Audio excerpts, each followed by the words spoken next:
Hi there, Chris here with just the tip for you all. In this video, I'm going to take a look at coat d'arms paint. And from what I've heard, I've never played with this color before, but I have been painting with Citadel paints since the inception of painting miniatures, which I got into about 30 years ago. And of course, I have a bottle here on the right that is still a bottle I hang on to, one of the few bottles that still remains in my collection. And of course, the label's been replaced because, 30 years of opening and closing these bottles and everything like that. But this is a 30-year-old bottle of paint.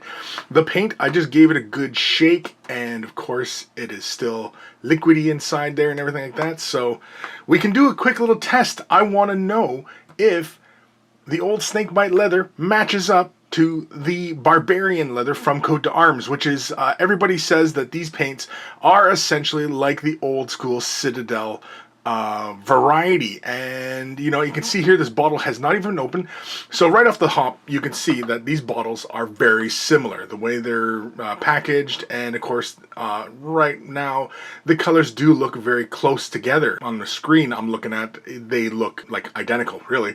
So first thing I'm going to do is I'm going to open this up, and I'm going to see if this, first of all, smells like the old recipe. I know it's such a weird thing to be concerned about as far as, a paint is concerned, but does it smell like the old recipe here? Color looks really good. Oh yeah. Yeah. Looks good. It's nice and creamy looking.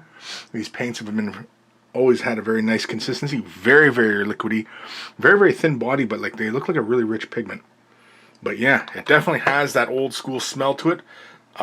So they do smell very close together for anybody who really cares about that sort of thing.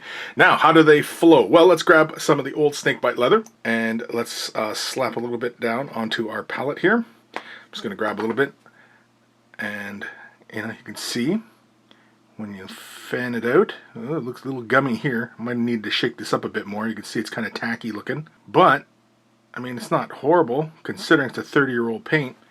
Let's have a look at the Barbarian Leather from Coat d'Arms. Grab about a similar amount. Let's have a look. Now, the old SnakeBite Leather, now I'm not sure if it's because I didn't mix it, and also because I am grabbed this brush and I probably didn't dry all the moisture off of it, but very, very thin feeling. Now, mind you, I mean, this felt very, very tacky and old.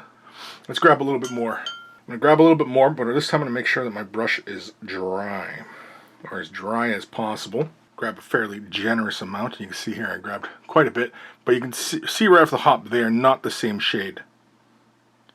Yeah, this is flowing a lot better this time. Yeah, this flows nice and creamy, like how I remember the paint. Now, I wonder, I'm going to give this bottle a quick little shake. Yeah, right off the hop you can see how it is a lot thicker. I don't know if that's due to age, but it is not the same value. This old SnakeBite Leather has more of a yellow hue to it, as opposed to, and yeah, it still feels very tacky.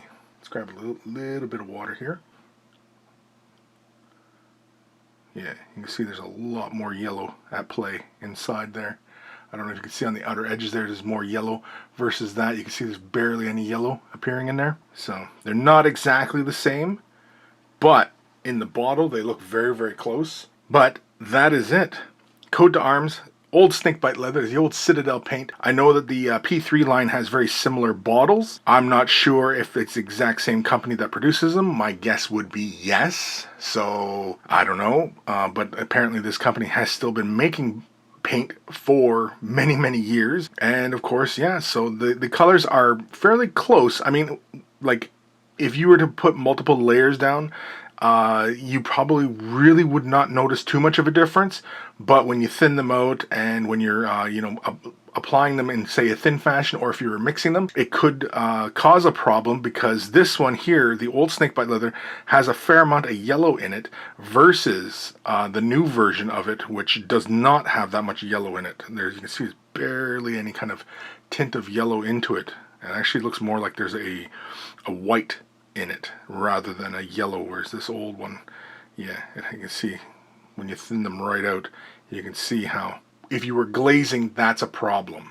But that's it. Hopefully you guys found this one interesting, and leave a comment down below if you guys would like to see more of these kind of just the tip videos of comparisons and short little videos. That's what this format is all about.